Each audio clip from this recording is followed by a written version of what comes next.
What's going on, guys, and welcome back to the channel. Today is probably going to be the last video we do about the clip of DIAZ BIFFLE potentially using silent aim, and this is more focused around Jack Frags' response to the DIAZ BIFFLE clip.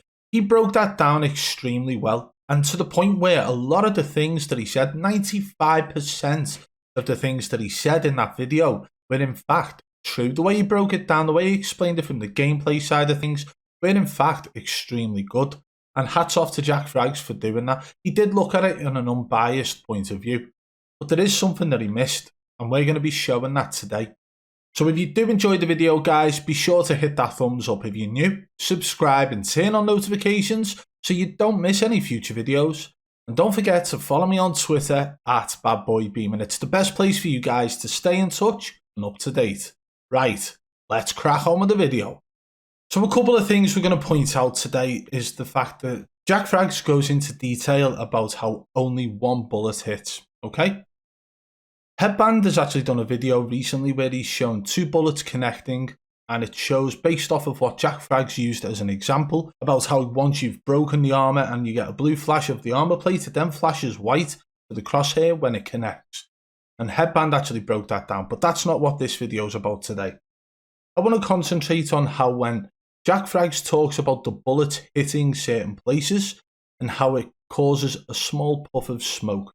Okay, so let's play this through now. So there has to be a player here somewhere in this field of view, and based on the evidence we have, I think they're stood roughly here, behind the planter and obscured completely by the vegetation. Here's why I think that. First, let's take a look frame by frame at the shots fired. Pay attention to the ammo count and the position of the crosshair. So Biffle comes out. First bullet hit fire, it's roughly at the top of the planter. That's the bullet that I think hits the enemy and breaks their armor. Keep in mind that this is a hip fire shot, which means there's more spread and dispersion on where that shot goes. Also, don't worry, we're going to talk about this later on. Second bullet hits the tree. You can clearly see the puff of smoke there. Third bullet, fully aimed down the sight now, hits the tarmac, puff of smoke. Fourth bullet hits the tarmac, puff of smoke. 1, 2, 3, and 4. How do we know that only one bullet hits here though? Well, we have to analyze the hit markers. The first bullet is fired, there's a bit of travel time, and then boom, blue hit marker with an armor break symbol. And then if we keep going forwards frame by frame, we can see that it only pulses once and it remains blue. There are no other hit markers after the first one. And if there was, it would be quite obvious, and here's why. When you break armor in Warzone and then hit the same target again, it creates a new white hit marker. If there was another hit after that armor break, we would see a new white hit marker and another pulse. I've done a quick demo.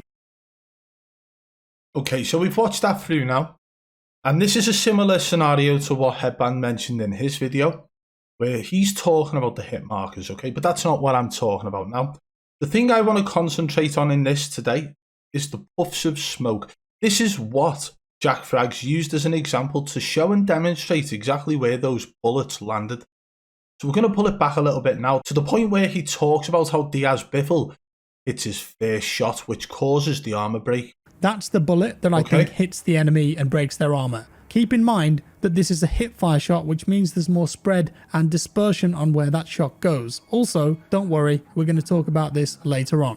Second bullet hits the tree. You can clearly see the puff of smoke there. Third bullet, fully aimed down the sight now, hits the tarmac, puff of smoke. Fourth bullet hits the tarmac, puff of smoke. So he's talking about the puffs of smoke there, which is him explaining exactly where those bullets landed, right? Bullet hits the tarmac, puff of smoke. 1, 2, 3, and 4. How do we know that only one bullet hits here though? Well, we have to analyze the hit markers. The first bullet is fired, there's a bit of travel time. But even after us showing you that demonstration, and even after Jack Frags giving it the numbers of 1, 2, 3, and 4, watch the next little section and you will be able to see the puff of smoke off that first bullet connecting with the flower bed a hell of a lot more clearer. Analyze the hit markers. The first bullet is fired, there's a bit of travel time, and yeah, you saw the puff of smoke right then. And then boom, blue hit marker. And then he gets the hit marker, and that's before any other bullet's been fired. So that first bullet you can see connecting with the flower bed, creating the puff of smoke effect that Jack Frags goes on to explain how the other 3 shots fired hit something else the tree and the floor twice. You can see that puff of smoke there. 2, 3, and 4. How do we know that only one bullet hits here though? Well, we have to analyse the hit markers. The first bullet is fired, there's a bit of travel time, and yeah, and you see that puff of smoke? That is the exact same in-game visual that has occurred, not only from hitting that flower bed, but from hitting the tree and twice from hitting the floor on the left side of the tree. So we got that puff of smoke on 4 occasions.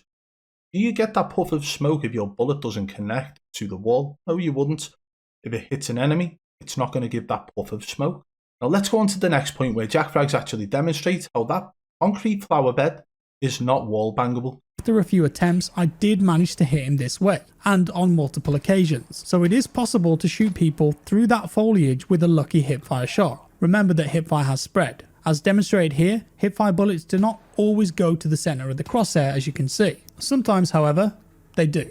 Wrapping things up, we're going to talk about the elephant in the room. You may have already noticed it as I pointed it out earlier. In Biffle's clip, after he fires the first shot that breaks the armor, you can see a particle effect rendered in the game. These two orange flashes here that turn into one in the next frame. This is generated from his first bullet. If we're to go by what the particle effect is doing, it looks like the first bullet hits the concrete about halfway down, even though the center of his crosshair is higher up. And if that's the case, the bullet would have had to travel through the concrete at that angle and hit the enemy on the other side. But there's one thing I'd like to point out about that part of the demonstration before we carry on. Is the simple fact that even though he's trying to talk about the in-game glitch where the two bullet traces merge into one, he stops any video going out that shows that that bullet tracer in fact connects, or where it does connect to.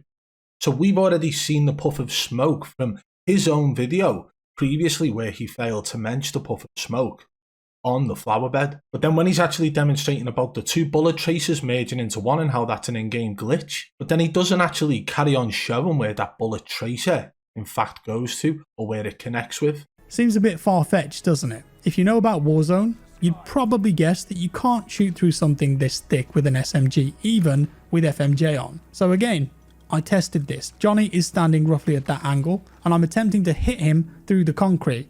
And you know what? It doesn't work. You can't penetrate this material with that SMG. So my theory is busted, right? Well, what if I told you that the particle effects of where your bullets are going in the game sometimes lie to you? Sounds far-fetched again, just like shooting through that concrete with an SMG. But it's true, and I have examples of this in the same scenario that Biffle was in, because I wanted to test this as well. Let's take a look. So watch closely here. Johnny is behind the planter again, where I think that player was, and I'm strafing out attempting to hit him with a hipfire shot. I successfully connect, there's the hit marker, but my bullet, the particle effect generated by me firing the gun, is down here in the concrete, and there's multiple particle effects there too. My client is showing me that's where my bullet went, but the server is registering my bullet going in a different direction and hitting Johnny. But yet again, even after that demonstration of him showing that the bullet traces are going in one direction and he actually manages to get a hit marker, he fails to show them bullet traces actually connecting with the flower bed. Now, if he was able to do that and show them connecting, creating a puff of smoke, whilst still hitting the player on the other side of that flower bed, then that would have completely debunked what we're saying here today. However, he cut it off both times prior to that. I have a few other examples of this too. And there's a reason why we played that all the way through for you like that. And the reason for that is simple. Two parts. First one is that as Jack Frags demonstrated his hip fire shot, he wasn't in the process of ADS in which DIAZ BIFFLE was.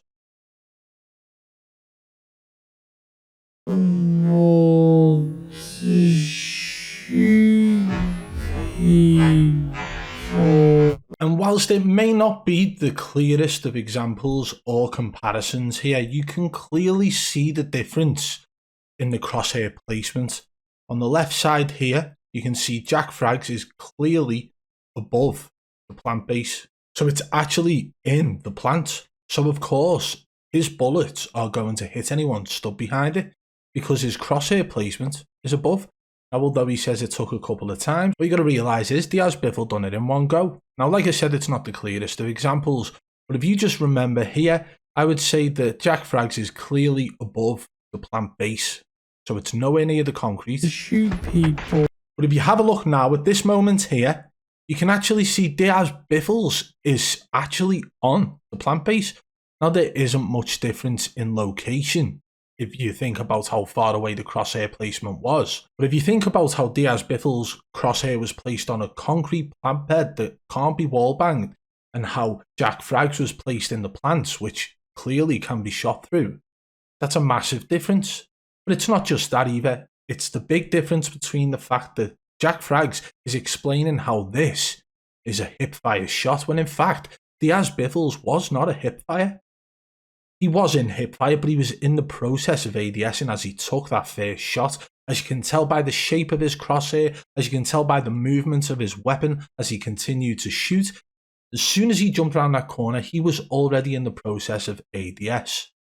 So these comparisons right here are night and day and hot and cold because they're not direct comparisons. Now, if Jack Frags done a comparison where his crosshair placement was in fact on the concrete plant bed, where he was in the process of going into ADS, then it would have been a much more comparable moment. But unfortunately, he done neither of those things, which makes it an extremely unfair comparison. But the main focus is how Jack Frags, when he's demonstrating how the bullets won't penetrate the concrete part of the planter, it's actually showing the puff of smoke that occurred in the DIAZ Biffle clip when his bullets actually connected to the planter. Let's play them through side by side for you now.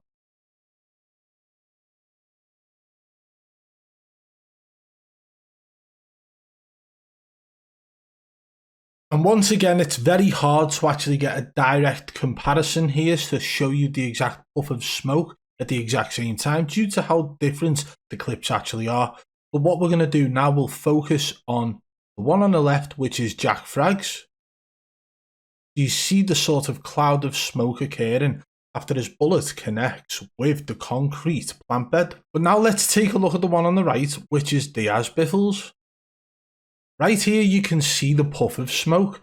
But what you've got to remember is the quality that Jack Frags has put out in his own footage is so much better than the quality of the footage from DIAZ Biffle. DIAZ Biffle's overall footage is less than 1080p. It always is, every Twitch clip, every stream, less than 1080p. Whereas Jack Frags' video is clear as hell. It's literally like looking at two different games, isn't it? But you can clearly see the puff of smoke on both of these examples. One on the left, Jack Frags was actually aiming down sight. Whereas it would have been such a better example to actually show him doing that without aiming down sight. Even though DIAZ Biffle was going into ADS, he still wasn't fully ADS.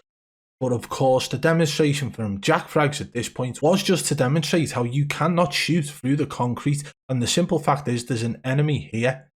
So he could not hit a target that was right behind it there, even when shooting at the concrete plant bed right here. Whereas DIAZ Biffle got the same puff of smoke on the concrete plant bed, but somehow managed to get a hit marker. So let me say this, I believe that Jack Frags actually put a lot of time and effort into his video. Do I think that he's tried to cover anything up? Personally, I don't think he did. As he mentioned at the start of his video, he does not know DIAZ Biffle on a personal level.